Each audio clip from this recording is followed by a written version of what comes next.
Kimyoviy bog'lanishlar. Odatdagi sharoitda inert gazlarning atomlari erkin holda uzoq vaqt mavjud bo'la oladi. Boshqa har qanday element atomlari erkin holatda uzoq vaqt mavjud bo'la olmaydi. Ular bir-biri bilan birikishga harakat qiladi va natijada esa oddiy yoki murakkab moddalarni hosil qiladi. Kimyoviy birikmalar hosil bo'lishida element atomi yadrosida o'zgarish sodir bo'lmaydi. Asosan guruh elementlari tashqi atomi qavatdagi elektronlarda, qo'shimcha guruhcha elementlarida tashqi va tashqidan oldingi energetik qavatda o'zgarish sodir bo'ladi. Kimyoviy elementlarning nisbiy elektromanfiyligi ayni element atomining boshqa element atomdagi elektronlarni tortib olish xususiyati elektromanfiylik deb ataladi. Elektromanfiylikni absolyut qiymatlari bilan hisoblash noqulay bo'lib, amalda nisbiy elektromanfiylik qiymatlaridan foydalaniladi. Davrlarda kimyoviy elementlarning elektromanfiyligi chapdan o'ngga o'tgan sari ortib boradi. Bosh guruhchalarda yuqoridan pastga tushgan sari nisbiy elektromanfiyligi kamayib boradi. Demak, elektromanfiyligi eng yuqori bo'lgan element ftordir. Metal maslarning elektromanfiyligi metallarning elektromanfiyligidan nisbatan kattadir. Elementlarning elektromanfiylik qiymatlari berilgan jadvalga e'tibor bersak, element elektromanfiyligi ham davriy qonunga mos keladi. Davrlarda elementning yadro zaryadi ortishi bilan elektromanfiylik ortadi. Guruhlarda esa elementning zaryadi ortgan sari elektromanfiyligi kamayib boradi. Buning sababi davrlarda atom radiusi kamayib borishi bo'lsa, guruhlarda elementning yadro zaryadi ortishi bilan atom radiusi ham ortib borishidir. Kimyoviy bog'lanish turlari: qutbsiz va qutbli kovalent bog'lanish. Kimyoviy elementning nisbiy elektromanfiylik qiymatlaridan kelib chiqqan holda kimyoviy birikmalarni quyidagi 3 guruhga ajratiladi. Elektromanfiyliklari bir xil bo'lgan moddalar, elektromanfiylik bir-biridan bir oz farq qiladigan elementlardan tuzilgan moddalar, elektromanfiyligi bir-biridan keskin farq qiladigan elementlardan tuzilgan moddalar. Kimyoviy birikmalarni hosil qiluvchi atomlar orasida elektronlarning taqsimlanishiga qarab kimyoviy bog'lanishlarni quyidagi 3 turga bo'lish mumkin. Kovalent bog'lanish, ionli bog'lanish, metal bog'lanish. Kovalent bog'lanish deb atomlarning umumiy elektron juftlari vositasida bog'lanishiga aytiladi. Kovalent bog'lanishni ikkiga bo'lib o'rganish mumkin. Qutbsiz kovalent bog'lanish, qutbli kovalent bog'lanish. Qutbsiz kovalent bog'lanishlar elektromanfiyligi bir xil yoki bir-biridan juda oz miqdorda farq qiladigan atomlar orasida hosil bo'ladi. Elektromanfiyligi bir xil bo'lgan atomlar orasida umumiy elektron juftlar hosil bo'lishi hisobiga vujudga keladigan kimyoviy bog'lanish qutbsiz kovalent bog'lanishi deyiladi. Kovalent bog'lanish atomlar elektron bulutlarining bir-birini qoplashi natijasida hosil bo'ladi. Bunda energiya ajralib chiqadi. Agar bir-biriga juda yaqinlashgan vodorod atomlarining yadrolari orasidagi masofa 0,106 nanometr bo'lsa, elektron bulutlar bir-birini qoplaganidan vodorod molekulasi hosil bo'lganidan keyin bu masofa 0,74 nanometrga teng bo'lib qoladi. Elektron bulutlar bir-birini odatda ikkala atom yadrosini birlashtiruvchi to'g'ri chiziq bo'yicha eng ko'p qoplaydi. Elektron orbitallar bir-birini qancha ko'p qoplasa, kimyoviy bog'lanish shuncha puxta bo'ladi. Qutbli kovalent bog'lanish elektromanfiyligi bir-biridan bir oz farq qiladigan atomlar orasida hosil bo'lgan umumiy elektron juftlar. Elektromanfiyligi kattaroq bo'lgan atomga tomon biroz siljigan bo'ladi.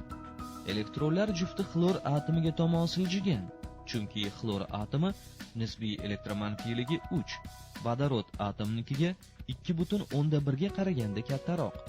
Kovalent bog'lanish bir elektronli bulutlarning bir-birini qoplashi hisobiga hosil bo'lsa, bu kovalent bog'lanish hosil bo'lishining almashinish mexanizmi deyiladi. Elektromanfiyliklari bir-biridan bir oz farq qiladigan atomlar orasida hosil bo'lgan kimyoviy bog'lanish qutbli kovalent bog'lanishi deyiladi. Kovalent bog'lanish hosil bo'lishining boshqacha donor-akseptorli mexanizmi ham bo'lishi mumkin. Bu holda kimyoviy bog'lanish bir atomning ikki elektronli buluti bilan boshqa atomning erkin orbitali hisobiga vujudga keladi. Misol tariqasida ammoniy ionining hosil bo'lish mexanizmini ko'rib chiqamiz. Ammiak molekulasida azot atomining bo'linmagan elektronlar jufti, ya'ni ikki elektronli buluti bo'ladi. Vodorod ionida bir s orbital bo'sh, ya'ni to'yinmagan. Uni shunday belgilash mumkin.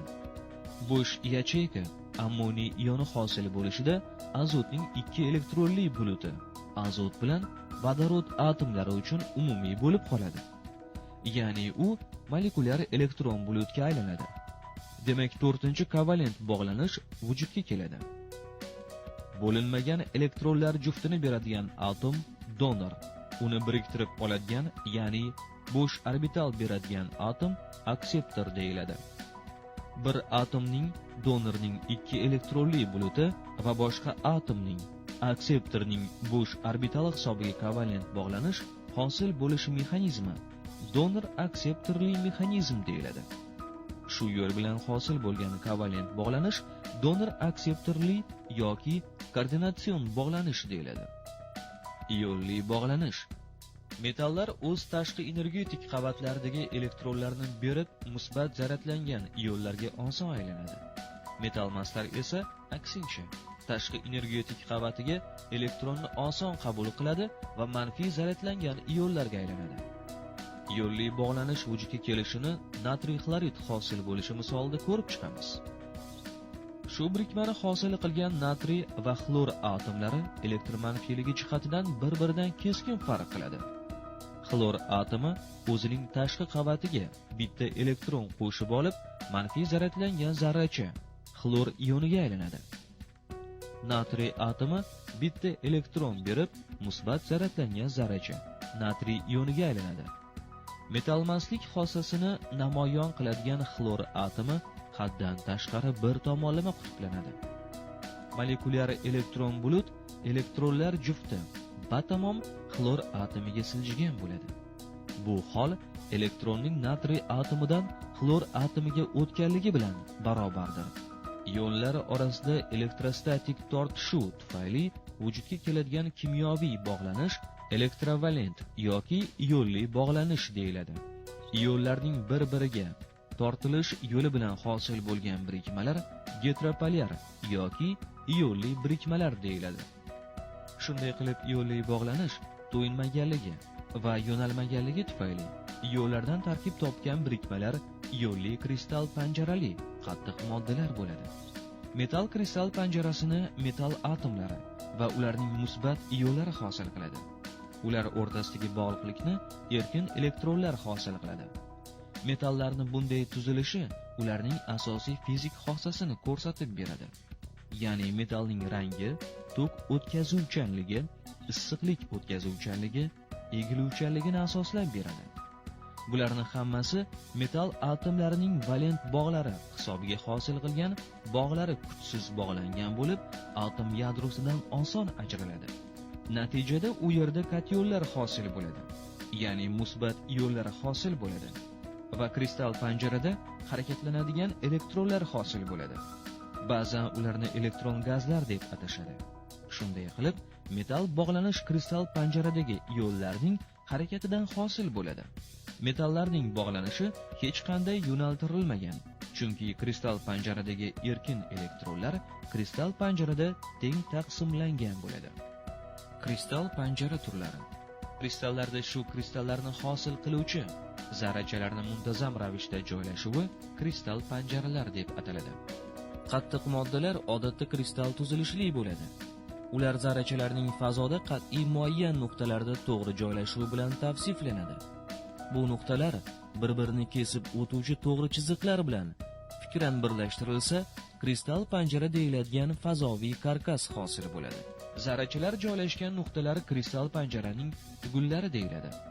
Faraz qilingan panjaraning tugullarida ionlar, atomlar yoki molekulalar bo'lishi mumkin. Zarrachalarning turiga va ularning orasidagi bog'lanish xarakteriga qarab kristal panjaraning 4 ta turi bo'ladi. Ionli, atomli, molekulyar, metal panjaralar. Ionli kristal panjaralar. Kristal panjara tugunlarida musbat va manfiy ionlar joylashgan va ular orasida ionli bog'lanish mavjud bo'lgan tuzilmalar ionli kristal panjaralar deyiladi. Ularni ionli bog'lanishli moddalar hosil qiladi. Agar ionlar kristalda joylashgan sharlar sifatida tasavvur qilinsa, yuqoridagi kabi joylashish eng zid joylashishga muvofiq keladi. Atomli kristal panjara. Tugunlarda alohida atomlar bo'ladigan kristal panjaralar atomli kristal panjaralar deyiladi. Bunday panjaralarning atomlari o'zaro puxta kovalent bog'lanishlar bilan birikkan bo'ladi. Metalli kristal panjarasini metall atomlari va ularning musbat ionlari hosil qiladi. Ular o'rtasidagi bog'liqlikni erkin elektronlar hosil qiladi. Metallarning bunday tuzilishi ularning asosiy fizik xossasini ko'rsatib beradi. Ya'ni metallning rangi, tok o'tkazuvchanligi, issiqlik o'tkazuvchanligi, egiluvchanligini asoslab beradi. Elementlarning oksidlanish darajasi. Elektronlarni o'zidan siljitgan atomlar elektron bergan atomlar. Elektronlarni o'ziga tortgan atomlarni elektron olgan atomlar deyiladi. Atomlarni bergan yoki olgan elektronlar soni shu atomning oksidlanish darajasi deyiladi. Agar element bitta elektron bersa +1, olsa -1 oksidlanish darajasini hosil qiladi. Kimyoviy elementlarning oksidlanish darajalarini aniqlashda oddiy moddalarda atomlarning oksidlanish darajasi 0 ga teng. Metall maslardan ftor faqat -1 oksidlanish darajasiga ega. Asosiy guruhchi elementlarning yuqori oksidlanish darajasi shu elementning guruh raqamiga teng. Vodorodning kimyoviy xossasini o'rganish davomida esa quyidagicha kimyoviy jarayonni kuzatamiz. Musbat oksidlanish darajasida metallar vodoroddan elektron olib 0 holatga o'tadi. Vodorod esa elektron berib +1 oksidlanish darajasini namoyon qiladi. Oksidlanish, qaytarilish reaksiyalari tenglamalarini tuzish. Alyuminiy metallini kislotada eritilsa, alyuminiy xlorid tuzi hosil bo'lib, vodorod ajralib chiqadi. Mazkur oksidlanish, qaytarilish reaksiyasi elektron balans usulida tenglanadi. Bu jarayonda alyuminiyning oksidlanish darajasi 0 dan +3 ga qaytarilib oksidlanadi. Vodorod esa +1 dan 0 ga o'tib oksidlovchi, ya'ni qaytariladi. Oksidlovchi olgan elektronlar soni qaytaruvchining koeffitsiyentini, qaytaruvchi bergan elektronlar soni qaytarilgan moddaning koeffitsiyenti bo'ladi. Kaliy permanganat qizdirilsa, kaliy manganat, marganiz 4 oksid va kislorodga ajraladi. Reaksiyada ishtirok etayotgan oksidlanish darajasi +7 bo'lgan kaliy permanganat tarkibidagi marganiz atomlari oksidlovchi, oksidlanish darajasi -2 bo'lgan kislorod esa qaytaruvchi bo'ladi. Koeffitsiyentlar yig'indisi 5 ga teng.